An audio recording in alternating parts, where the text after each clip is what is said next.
എന്താ അമ്മയുടെ കയ്യിലൊരു സഞ്ചി? തിന്നാൻ കൊള്ളാവുന്ന വല്ലതും ആണോ? ഇത് കുറച്ച് കടുമാങ്ങയാ. ആ ആളകത്തുണ്ട്. ബാലു, ഏട്ടൻ ഒരു വട്ടം പറയും, അതങ്ങോട്ട് സാധിച്ചു കൊടുത്തേക്കണേ. എന്താ കാര്യം? അത് ഏട്ടൻ പറയും. ആ ഗോന്നരെ, താനും ബാലും ഒരാഴ്ച മുമ്പ് പോണം. അവിടുത്തെ ഒരുക്കങ്ങളൊക്കെ നോക്കണം. പോരായ്ക എന്തെങ്കിലും ഉണ്ടെങ്കിൽ വിളിച്ചു പറയണം. ലിസ്റ്റ് അനുസരിച്ചുള്ള പച്ചക്കറിയും പലവഞ്ഞനും ഒക്കെ സംഘടിപ്പിച്ച് വെക്കണം. ഞങ്ങള് 3 ദിവസം മുമ്പങ്ങ് എത്താം. വിളമ്പുകാർ തലേന്ന് വന്നാലും മതി. ഞാൻ പറയുന്നത് മനസ്സിലായോ? മനസ്സിലായി. ആ പിന്നെന്തായി ഗോവിന്ദ, പാൻറ്റൊക്കെ തയ്ച്ചോ? പാൻറ്റോ? പിന്നെ തന്റെ മുണ്ടും കോടൊന്നും പറ്റില്ല. വിമാനത്തിൽ കയറണമെങ്കിൽ നല്ല പാൻറ്റും കോട്ടും ഒക്കെ വേണം. അയ്യോ, അതൊന്നും ബാലു പറഞ്ഞില്ലല്ലോ. പറഞ്ഞില്ലായിരുന്നു? ഇല്ല. അപ്പൊ കുഴയല്ലോടാ ബാലുവേ. പാന്റ് ഇപ്പം എന്റെ പഴയത് 1-2 തപ്പിയെടുക്കാം. പക്ഷേ കോട്ടിന്റെ കാര്യം ഇപ്പൊ എന്ത് ചെയ്യുന്ന? കോട്ടൊരെണ്ണം വേണേ ആരോടെങ്കിലും കടം വാങ്ങാം, ഇല്ലേ തപ്പിക്കാം, സമാധാനമുണ്ട്. ഇപ്പൊ അതല്ല. കല്യാണം കഴിഞ്ഞ അമ്മിണിയെ ഞാൻ എങ്ങും കൊണ്ടുപോയിട്ടില്ല. അവളും കൂടെ പോന്നോട്ടെ എന്ന് ഒരാഴ്ച അയച്ചിരുന്നാൻ തുടങ്ങി. അതൊരു മണിയടിക്കാനായി കടുമാകാൻ ഭരണി.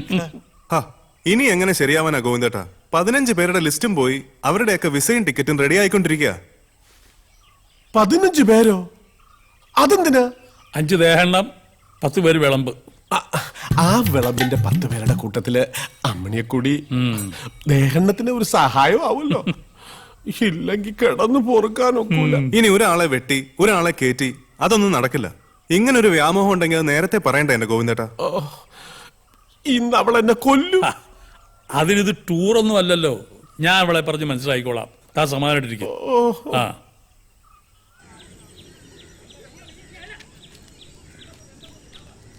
കോളടിച്ചല്ലോടാ ബാലു.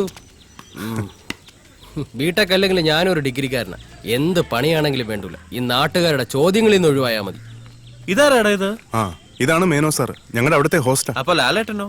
ലാലേട്ടൻ ഈ കൈ അങ്ങേർക്ക് തോന്നിയിട്ട് തോളിലിട്ടാണോ അതോ നീ പിടിച്ചു വെച്ചതാണോ? പോടെ ഞങ്ങൾ തമ്മിൽ നല്ല അടുപ്പമാണ്. ഇനി അവനെ വേണമെങ്കിൽ സിനിമയിലും അഭിനയിക്കാം. ചെങ്കീരല്ലേ ഒതുക്കി വെച്ചിരിക്കുന്നത്. സമയോടെ. അയ്യോ, പക്രു ഔട്ടായി. ചെല്ല്. ആ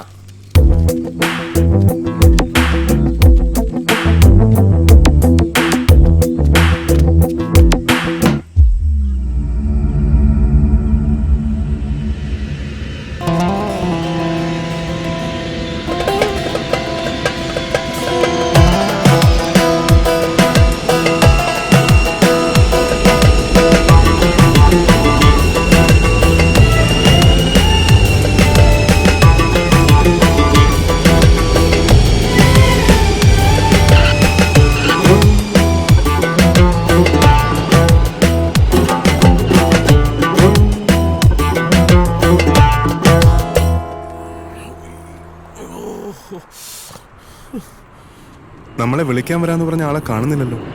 ആള് വന്നാലും വന്നില്ലെങ്കിലും എനിക്കിപ്പോ മൂത്രമൊഴിക്കണം. അത് വരുന്ന വഴിക്ക് അവിടെങ്ങാനും ആയിക്കൂടായിരുന്നു. അവിടെ ഒന്നും കണ്ടില്ലാതെ. ഞാൻ ഈ കാറിനിടയിൽ ഒന്ന് ഒഴിച്ചോട്ടെ. ചതിക്കല്ലേ, നമുക്ക് വഴി ഉണ്ടാക്കാം. അയ്യോ, ബാലശങ്കർ? അതെ. ഗോവിന്ദൻ നായരല്ലേ? എങ്ങനെ മനസ്സിലായി? വേഷം കണ്ടപ്പോ മനസ്സിലായി. ഞാൻ ജോസ്മോൻ. വണ്ടി ഇതാ കിടപ്പുണ്ട്, അങ്ങോട്ട് പോവാം. വന്നാട്ടെ.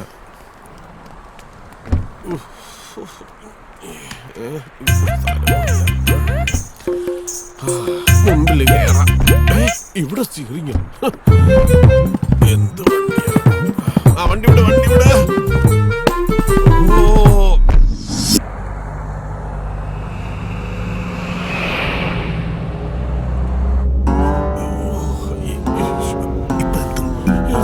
യാത്രയൊക്കെ സുഖമായിരുന്നോ? എന്തുവാ, കൊച്ചുളപ്പാകത്തെ ഉറക്കവും പോയി. സമയം എന്തായി? ഇവിടെ 7 മണിയായി. നാട്ടിലൊക്കെ 2:30 മണിക്കൂർ പൊറോട്ടാണ്. 2:30 മണിക്കൂർ പൊറോട്ടോ? ഇതെന്ത് നാടാ? ഞാൻ തിരുവേനെടുത്ത് അപ്പോഴേ പറഞ്ഞു സമയം തീരെ ശരിയല്ലെന്ന്. ഇപ്പത്തെ സമയം പൊറോട്ട ഓടൂ. കലികാലം. അതെ ചേട്ടാ, വണ്ടി ഒന്ന് നിർത്തുവോ? എന്തിനാ? എനിക്ക് മൂത്രം ഒഴിക്കണം. അയ്യോ തിരുമേനി ഇവിടെ നിർത്താൻ പറ്റത്തില്ല, ഞാൻ അകത്തായി പോവും. ഏയ്, ഞാൻ മൂത്രം ഒഴിച്ചാ താനെങ്ങനെ ആത്താവുക? ആ ഇവിടെ അങ്ങനെ ഗോവിന്ദേട്ടാ ഒന്ന് അടങ്ങ്. അതെ, ഇവിടെ ഒഴിച്ചോട്ടെ. ഇപ്പൊ എത്തുമെന്ന് പറഞ്ഞില്ലേ?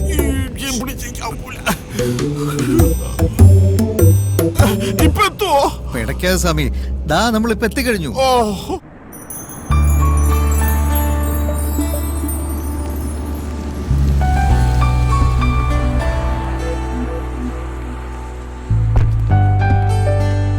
നമസ്കാരം കൊച്ചു തിരുമേനി. നമസ്കാരം. ജോസ്മോൻ ലഗേജ് ഇറക്കണ്ട. Okay sir. താമസിക്കാൻ ഒരു അപ്പാർട്ട്മെന്റ് ഏർപ്പാടാക്കിയിട്ടുണ്ട്. ആയിക്കോട്ടെ. അടുത്താണ്. ഇദ്ദേഹത്തിന്റെ പേര് മറന്നു. ഗോവിന്ദൻ നായര്, ഗോവിന്ദാന്ന് വിളിക്കും. എന്താ സുഖല്ലേ? അല്ല, അത് ആദ്യമായിട്ട് ഫ്ലൈറ്റിൽ യാത്ര ചെയ്തതിന്റെയാ. ഇനി ഒരു ചായ കുടിക്കാം, വരൂ. Come. അയ്യോ,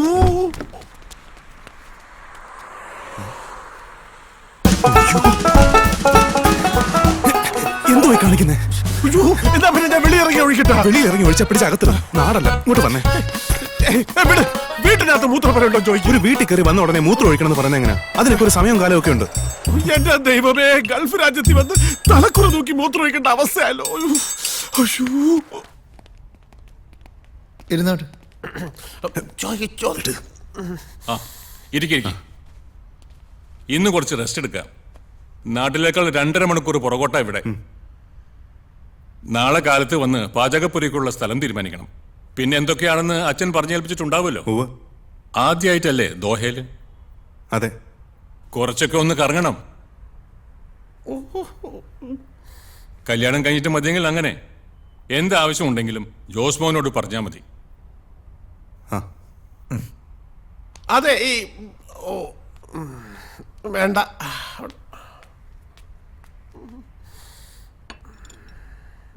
കഴിക്കൂ.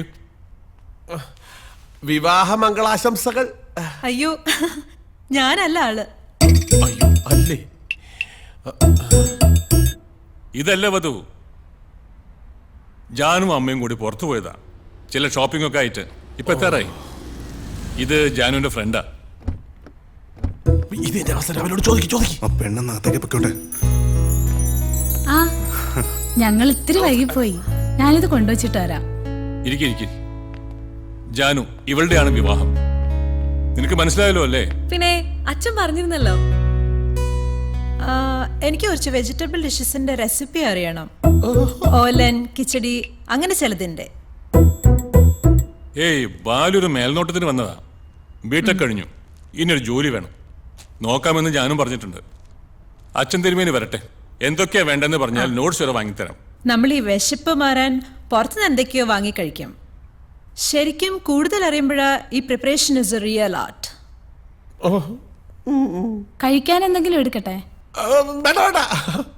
ഭക്ഷണമൊക്കെ ഫ്ലൈറ്റിൽ നിന്ന് കഴിഞ്ഞു. അതെ, കഴിച്ചു. ഫ്ലൈറ്റിലെ വെജിറ്റേറിയനൊക്കെ കണക്ക് തന്നെ. ഞാൻ വല്ലപ്പോഴും അല്ലാത്തതൊക്കെ കഴിക്കും. പുറത്തൊക്കെ പോകുമ്പോൾ അല്ലാതെ പറ്റില്ലല്ലോ. ഇല്ലത്ത് പാടില്ലെന്നേ ഉള്ളൂ. എല്ലാം ജോസ്മോൻ നോക്കിക്കോളൂ. ഇനി വല്ലതും സ്വയം വെച്ച് കഴിക്കാൻ തോന്നിയാൽ അതിനുള്ള സൗകര്യമുണ്ട്. ആയിക്കോട്ടെ, എന്നാ ഞങ്ങൾ അങ്ങോട്ട്. Okay, take care. ജോസ്മോനെ. എന്റെ അമ്മോ, എന്തൊരു സുഖം. ഇന്നലെ രാത്രി 1 മണിക്ക് വീട്ടിൽ നിന്ന് ഇറങ്ങുമ്പോ മൂത്രം ഒഴിച്ചാണെന്ന് ഓർക്കണം. ഇപ്പൊ മണി എത്രയായി? ഫ്ലൈറ്റിൽ വെച്ച് പല പ്രാവശ്യം ഞാൻ ചോദിച്ചതല്ലേ, ഇറങ്ങിയപ്പോഴും ഞാൻ ചോദിച്ചു. ഇതൊക്കെ കൊള്ളാവുന്ന സ്ഥലത്ത് വെച്ച് എങ്ങനെയാ? നമുക്ക് പറമ്പല്ലേ ശീലം. ഇവിടല്ലേ പറമ്പ്. പൊണൂലേ?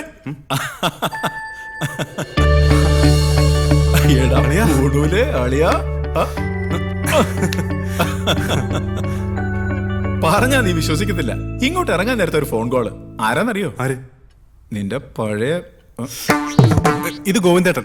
ഗോവിന്ദേട്ടൻ അച്ഛന്റെ പ്രധാന സഹായിയാ. ഗോവിന്ദൻ ചേട്ടൻ, നമ്മുടെ ഗോവിന്ദൻ നായര്. കൊടുങ്ങല്ലൂർ വെച്ച് വെള്ളം അടിച്ച് സാമ്പാറിനകത്ത് വീണ പുള്ളിയല്ലേ? അത് തന്നെ. ഓഹോ, ആ കഥ ഇവിടെ എത്തിയോ? ഞങ്ങള് തമ്മിൽ എഴുത്തൂത്തുണ്ട്, പ്രണയലേഖനം. അതിനകത്ത് എല്ലാം പറയും, എല്ലാവരുടെ കാര്യവും പറയും. ഓർമ്മക്കുറവാണോ എന്ന് അറിയില്ല, സത്യം പറഞ്ഞാ എനിക്ക് മനസ്സിലായില്ല. അയ്യോ, കോളേജിൽ എന്റെ കൂടെ പഠിച്ചതാ. ജോബ് ആർട്സ് ക്ലബ് സെക്രട്ടറി ഒക്കെ ആയിരുന്നു. ഞാൻ അച്ചായെന്ന് വിളിക്കും.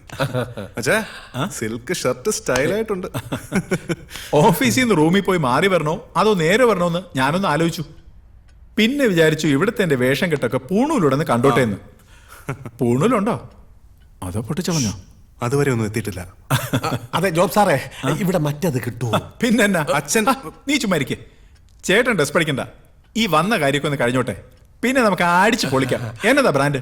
Brandy, rum, whisky. പട്ടച്ചാരെ, എന്റെ അച്ഛൻ ഒന്ന് ചുമ്മാ ഇരി. കന്നിനെ കയം കാണിക്കല്ലേ, അച്ഛൻ പ്രത്യേകം പറഞ്ഞാ വിട്ടേക്കുന്നത്. ഇതാണ് ഇതിന്റെ ഒരു കുഴപ്പം. പാവാളിയാ. ആ വേറൊരു കാര്യം, നീ വാ ഇരിക്കെ. ചാവക്കാട്ടുള്ളൊരു അബ്ദുൾ റഹ്മാൻ ഖത്തറിൽ വന്നിട്ട് ഇപ്പൊ 8-9 വർഷമായി. ആളുടെ ഒരു വിവരവും ഇല്ല. ശരിയാ, തിരുമേനി പ്രത്യേകം പറഞ്ഞതാ. ഖത്തറിലല്ലാതെ വേറെന്തെങ്കിലും വേറെ ബോട്ട്സ്? അതൊന്നുമില്ല. ദാ ഇതാ ആള്, അത്രേ അറിയൂ. അബ്ദുൾ റഹ്മാൻ.